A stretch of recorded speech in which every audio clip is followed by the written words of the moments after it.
All right, so our next segment is talking about Jasmine Crockett, member of Congress representing Texas that has recently entered this upcoming Senate race. And so this has become a hot button issue right now because Jasmine Crockett is sort of like a rising star on the Democratic National Committee who's taken like a series of very I will say overt stances against the Trump administration.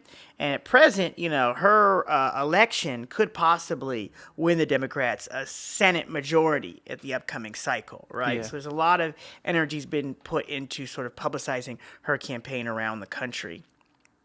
However, her recent races encountered a lot of criticism recently for a lot of her pro-Israel stances.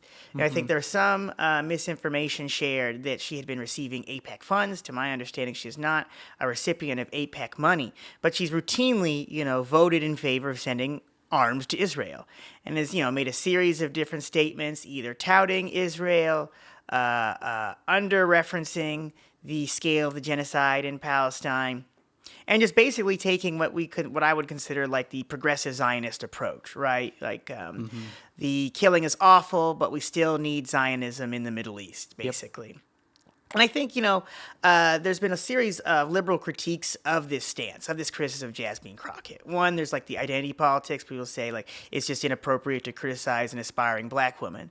That's what the people say about Kamala Harris. Yeah, right. It's like it's inappropriate to criticize people like Jasmine Crockett. It's inappropriate to criticize Kamala Harris because it's racist, right? You would never talk about a white male politician that way. It was like, actually, we do. We talk about them all the fucking time. Because they're everywhere. Because they're everywhere and they fucking suck, right? And so just because we have like new politicians that look different and come from different places but have the same exact policy tropes doesn't mean they're somehow immune from critique. That doesn't mean that we make a bunch of racist remarks toward these people, but we have to call a spade, right? And so this goes back to the liberal critique that like these leftists are never satisfied. It's like, oh, you're worried about the genocide in Gaza, but what about the stuff going on here in this country? It's like, well, they're inextricably linked, right? We can't just say, oh, the genocide is just the genocide, but I don't know, federal funding for social programs is another issue. It's like, no, they're inextricably linked because this country is way more interested in funding the genocide in Gaza than any social programs that any electoral races in this upcoming election cycle will impact for the average American, right? Like, within this piece, we also want to talk about the National Defense Authorization Act that was passed on December 18th, signed into law, which sends, I think, over $600 billion more dollars to Israel, right? As well as, prepares the military for dealing with climate change. This is the basic momentum, the inertia of our government. It's going to be pro-Zionist. It's going to send way more money to Zionists, to any community social programs.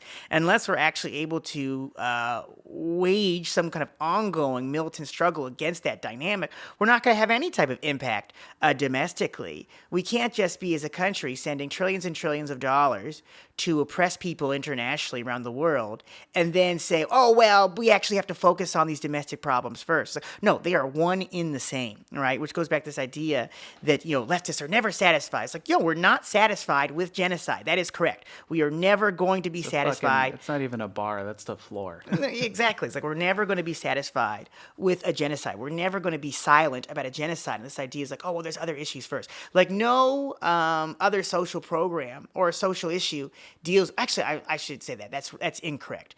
Every social issue, social movement in particular, has to face this problem, right? With civil rights, right? Like the civil rights issues are too controversial this time. There's way better issues with advancing the New Deal politics than like pushing for civil rights. That was the notion back after post-World War II, right? Was that civil rights was just like not quite on the agenda because we had to continue advancing these liberal reforms under FDR, which, was a ridiculous point, right? Because what were these liberal reforms actually mean if the average citizen didn't have basic civil rights? What are you talking about, right? And a lot of people in these movements were also contending with these deeper questions as well. Like Malcolm X and MLK both had opinions on Israel and Palestine. One of them had much better opinions on it than the other, Absolutely. Which goes back to the basic idea, and they say, well, if you don't want Jasmine Crockett, then who do you want? It's like, I would like somebody that is able to oppose a genocide. That is the bar, right? That's at least the bare minimum. And we don't have that in this society because our current political system will not platform anti-genocide candidates, even the most liberal of them. You have liberal yimbies like Zoran Mamdani that their entire campaign is dogged by any associations with the Palestine Solidarity Movement. You have Cori Bush, who was unseated from her congressional position due to AIPAC counterfunding, right? She took a stance against the genocide, and immediately AIPAC moved to fund a competitor and to unseat her, right? So that is the basic calculus of this society. You have to at least be a moderately Zionist to even be like a viable candidate at all. Even people like Bernie Sanders, it's taken 2 years of seeing babies being killed before he'll even use the word genocide, right? And he's like an independent. He's not even supposedly a part of the Democratic National Committee. He himself is even what I would call a progressive Zionist, if there's no such thing. But it's just a term to discern the far right from a right-wing ideology. Yeah, the far right, fascist, overtly fascist ideology from the sort of left center, semi-fascist, arguably fascist, will be fascist if there's a terror attack Zionism, right? Yeah. They're people until they do anything that we don't like, then they immediately become animals again. It's disgusting. Yeah. But it goes back to the bigger issue, right? This idea, this sort of criticism that the leftists, the progressive, are never satisfied, right? What does that actually mean? And I think it really just goes back to the basic nihilism of imperial society, right? That the average liberal is unable to really conceive of anything outside of imperialism, U.S. imperialism, or monopoly capitalism. So any sort of criticism of that is taken as sort of like as a total idealism, right? Because they just cannot conceive of a world that does not have imperialism. But we actually think of the average person. The average person is quite curious about a world without U.S. imperialism and monopoly capitalism. They're actually quite curious about a world without occupation, genocide. And I think it's that basic solidarity that we have to coax out into the open, that we have to sort of nurture and develop. Yeah. And it's particularly difficult in this age of Trump, right, where everything is so heightened. The Trump administration just goes so far to the right just to justify center-right policies, right? So that's the Trump administration's basic policies. We're going to say the craziest fucking thing possible so that when we get just 1 out of the 10 things we want, that's a win, right? And the Democrats come in afterward and they say, wow, those 10 crazy things were awful. Then they book the one thing that Trump puts in place, we're going to keep that shit, because that's how they work. That's how the Democrats, Republicans work. The Democrats criticize Trump when they're not in power, but then when they get into power, they immediately co-opt whatever Trump policies are still on the books, right? They don't reverse the Trump policies, or they reverse the most egregious ones, usually just the cosmetic stuff. So when he puts racist art up in the White House, they take the racist art up and they put black women's faces up. But they don't actually change any of the policies, They might lower the ICE enforcement a little bit, but they still crank up the rate of deportations overall, right? Yeah, in a lot of ways they build on them. Yeah, exactly. They don't end up opposing 100% of this stuff. They oppose it in their words, but they don't oppose it in their actions, And that's the thing that a lot of people have a hard time parsing through, and why a lot of people check out of politics, because it's you can't trust what these politicians say. And it's yeah, that's right, you can't, because they aren't showing that they're worth shit. Yeah. Which is why I think fundamentally we have to put forward being principled, right? But loyal to actual principles versus tribalism, because I think that's also the thing that comes down to. These liberals are trying to play on this idea of left-wing tribalisms. Well, you don't want to support the white supremacists, but you don't want to support our candidate. Ergo, you are a white supremacist or some kind of fascist. I mean, yeah, there's a term that's come out recently that people are branding certain folks who are clearly Democrat stands on the internet, calling them blue MAGA or whatever. Yeah, it's a solid one. It's the truth. It's the truth. Yeah, it's specifically guys like this dude, Good Trouble, or I don't know, that one redheaded dude on the internet who people. I know a lot of people that follow these folks, and they have good takes about some things, but when it comes to towing the Democratic line, they just turn into the most toxic, virulent people you'll ever meet. And that type of politic is not any different than we see from the more traditional, the red MAGA or whatever, because they are engaged in this form of tribalism. This is the type of thing that people really eat up. because they can't see outside of the scope of this two-party system. And it's like, it's my team, it's your team, you know. It's the Bears or the Packers. It's the Giants or the Dodgers or whoever the heck, you know. When realistically, it's like, we don't have to play this game, you know. We can do something different. And it starts by, like you're saying, being principled, putting those principled positions forward, you know, adhering to that. And I think, like, you know, there's a lot of criticism to be have for Crockett's, you know, opponent Tallarico. I'm not too familiar with his politics, but he is better about, you know, talking about Israel and Palestine and stuff. But that doesn't mean people shouldn't just be uncritical of somebody just because they have better takes about this stuff. Like, I think, for example, like, the person that comes to mind for me is the guy one of the guys that's running for Pelosi's seat. I think it's Saikat Chakrabarti. You know, he really is trying to run himself out there like, I'm a progressive. You know, I worked with Obama. I worked with AOC. I worked with Bernie. You know, like, I'm pro-Palestine. I'm against the genocide.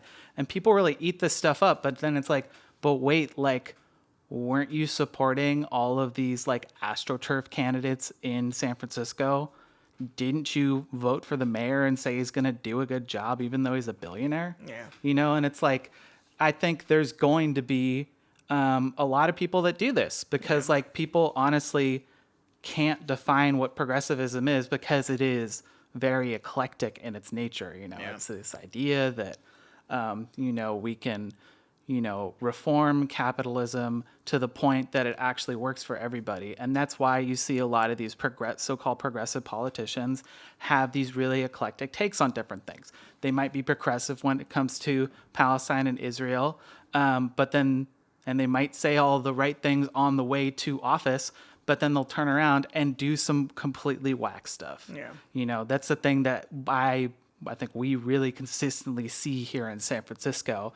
And like, whenever, you know, some politician comes running and like says like San Francisco is supposed to be a progressive bastion, people are looking to us for guidance and stuff.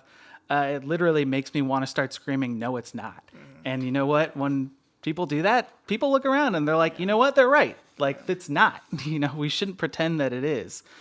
We have to be realistic about this stuff. And like, you know, ultimately what we're asking for isn't that high a bar, you know, like opposing genocide isn't a bar that needs to be cleared. It's the floor, you know, putting forth like nominally progressive policies that help working class people is not a high bar to clear. No. And yet people can't seem to do it, you know? Yeah.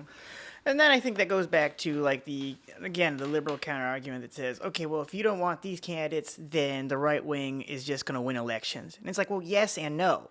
And that shouldn't be seen as like a failure of the people, right? The idea is like the people don't want good solutions, so that's why we have Trump. It's like, no. We have Trump because Joe Biden and Kamala Harris refused to oppose the killing of men, women, and children, you know, in a genocidal war. That's why we have Trump. That's why Kamala Harris was unpopular. And also put affordability on the table. Yeah, that's the thing that they refused to actually implement in their first term, and then also refused to really campaign on. They just campaigned on the basic status quo, which no one likes. And putting the deal is like, well, either you can have the status quo or fascism. And, you know, lo and behold, that's not so appealing to the average person so much anymore. And so as I see it, like, you know, the only way the political system will respond is if folks take a stand to not participate in it. So if there are candidates that don't fit these basic principles, then no, we're not going to just vote for them because there's like some conservative boogeyman. There's always going to be some kind of Trump figure that the Democrats can use to try to scare people into participating in this basic electoral system.